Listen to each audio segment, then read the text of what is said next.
আসসালামু আলাইকুম। বর্তমানে যুগে আমাদের চলা খুব কষ্টে।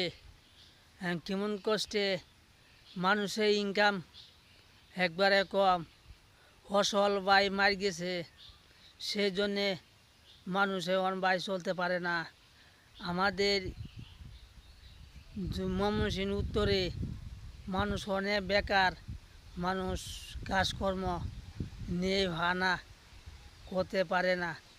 তো এই জন্যে বলছি আমাদের বাংলাদেশ বেশি বেশি উন্নতি হোক, গার্মেন্টস হোক, ফ্যাক্টরি হোক, সবাই যে কর্ম করে খাতে পারে, এটাই আশাবাদী সরকারের কাছে।